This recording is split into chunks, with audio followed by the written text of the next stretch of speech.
كان سرع لوسو أجاسم استمر كسرنا لوسو دويني يوم دحوينها جمهورية فدرال كصومال يوم دنا حسن الشيخ محمود أيا لو قبتي مقالة مينيابوليس قبل كم من سنة دلك أمريكا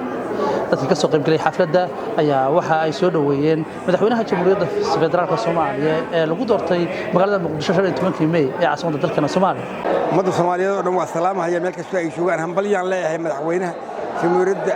federaalka ee la doortay Xasan Sheekh Maxamuud iyo labada gudoomiye labada golob hambaliyaan leeyahay waxaan ugu duceynaynaa hadduu ilaahay u weydiinaynaa inuu ilaahay waafajiyo waxa dalka iyo dadka iyo diinka ugu jiro horumar iyo wanaag mahadnaqo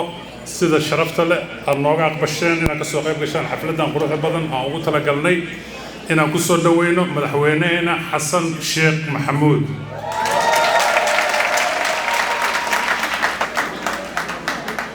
anigoo ka wakiil ah dhammaan ciidamada qalabka sida sareeyaasha saraakiisha sare saraakiisha hoose saraakiil xigeenka dableyda waxaan hambalyo iyo taageero aan la garab taaganahay u dirayaa madaxweynaha 15 May la doortay mudane Xasan Sheekh Maxamuud oo markii labaad loo doortay halkaas annagoo u dabaaldegayno madaxweynaheena tobnaad ee mar labaadna ku soo noqday maxaa la yiraahdaa hoggaanka waddanka mudane Xasan Sheekh Maxamuud hambalyaan leenahay ilaa iyo 2012 oo ahayd markii dowladda federaalka ku meel gaarka ah ay dhamaatay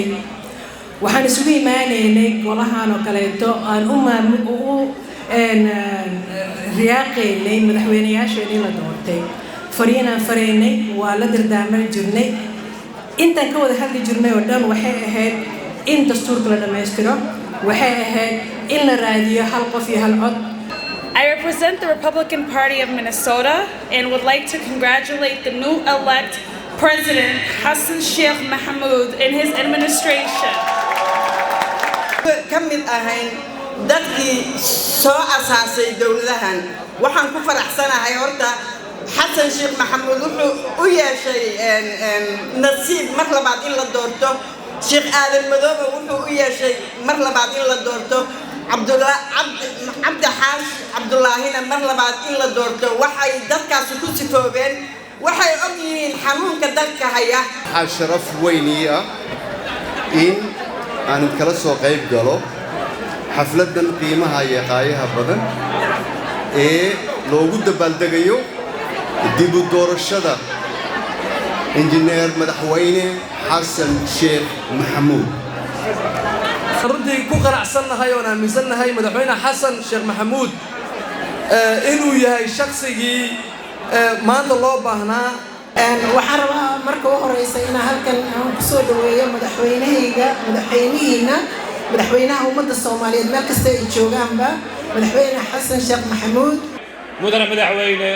Soomaaliya meel kasta ay joogto dalka dibad waxa aad iyo aad noo soo jiitay halku dhigaadii ahaa Soomaaliya oo heshiisa ummadana la heshiisa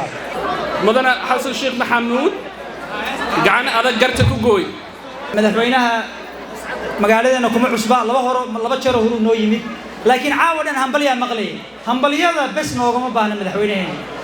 wuxuu nooga baahan inaan la shaqeyno ina dadka halkan jooga la shaqeeyaan dadka la doortay oo Soomaali weyn inay la shaqeeyaan marka labaad waxaan u mahadcelinayaa dadkii soo qabanqaamiyay xafladan iyo waxaan u hambaliyeynayaa dawladda Soomaaliya madaxweynaha cusub iyo dadka la doortay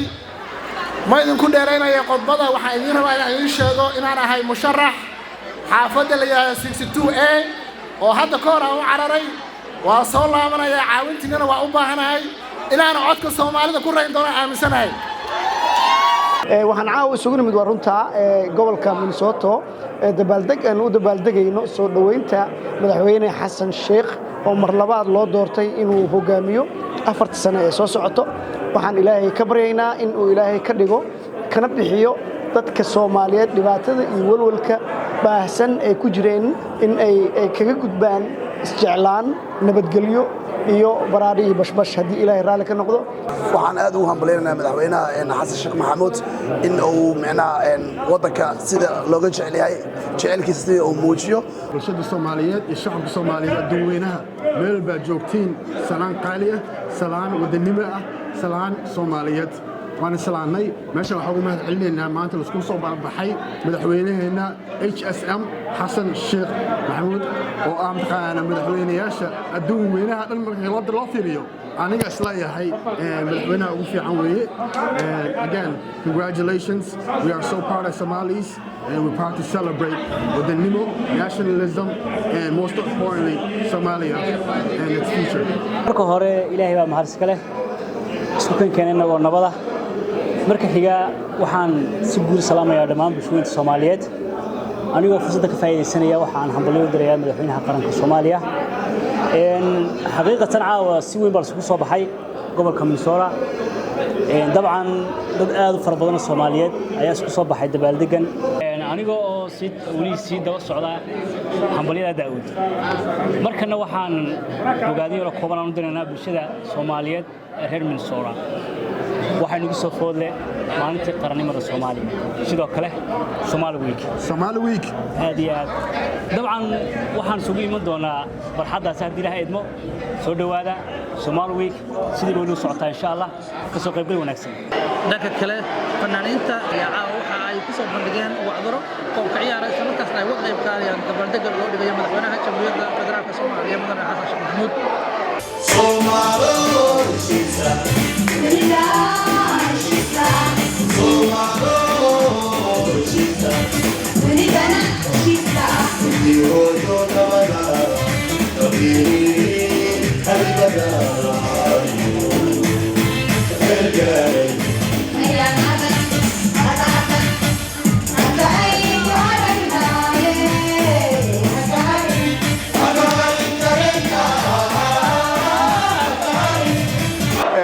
waxaan halka kan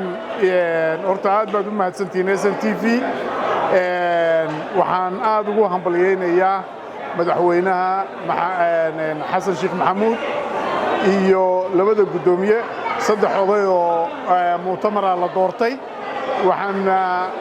Ilaahay uga baryayaa in Ilaahay ku gargaaro mas'uuliyadda ay qaadeen